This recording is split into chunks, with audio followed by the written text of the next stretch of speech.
British యువరాణి దివంగత Diana ఎందరో యువకుల కలల రాణి. అప్పట్లో ఎంతో మంది ఆమెను తమ హృదయ సామ్రాజ్యంలో ఆరాధించారు. అందుకే ఆమె చనిపోయినప్పుడు వారంతా చాలా రోజుల వరకు షాక్లోనే ఉండిపోయారు. కొందరైతే ఆత్మహత్యకు కూడా ప్రయత్నించారు.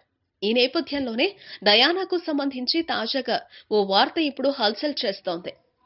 కారు ప్రమాదంలో డయానా చనిపోయినప్పటికీ అంతకు ముందే ఆమె ఆత్మహత్య చేసుకోవాలని భావించిందట.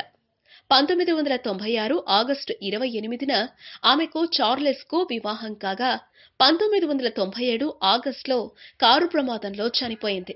ఇది ఇప్పటికీ ఓ మిస్టరీనే.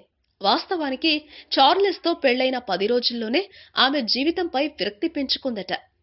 ఆమె తన 2 చేతుల మణికట్టులను బ్లేడ్తో కోసుకునే ప్రయత్నం చేసిందన్న విషయం ఇప్పుడు వెలుగు చూసింది. దీనికి సంబంధించిన వివరాలను స్వయంగా డయానానే రికార్డ్ చేసుకున్నట్టు తెలుస్తోంది.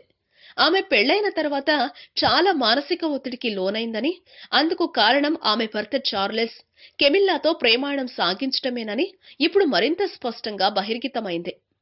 నేను చాలా ఒత్తిడిలో ఉన్నాను. రేజర్ బ్లేడ్లతో నా చేతుల మణికట్లు కోసుకునేందుకు ప్రయత్నిస్తున్నాను అని డయానా ఈ ఘటనకు పాల్పడుతూ తన వాయిస్ ను రికార్డ్ చేసుకుంది. ఈ ఘటన 1991లో రికార్డ్ అయినట్లు తెలుస్తోంది.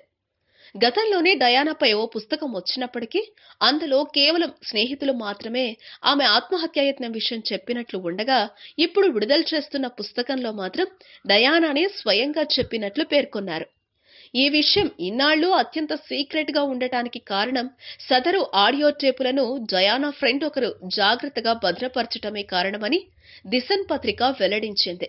దీంతో త్వరలో రాబోతున్న డయానా హర్ టు స్టోరీ పుస్తకంలో ఇంకా మరిన్ని సంచలనాలు ఉంటాయోనని అంతా ఆసక్తిగా ఎదురుచూస్తున్నారు. ఈ వీడియో మీకు నచ్చితే ఓ లైక్ కొట్టండి, మీ ఫ్రెండ్స్ కు షేర్ చేయండి. మీ సజెషన్స్ ఏమైనా ఉంటే కింద కామెంట్ చేయండి. ఇలాంటి మరిన్ని ఆసక్తికరమైన పరిశోధనాత్మక విషయాలు తెలుసుకోవాలనుకుంటే మా యూట్యూబ్ ఛానల్ ను సబ్స్క్రైబ్ చేయటం మాత్రం మరవకండి.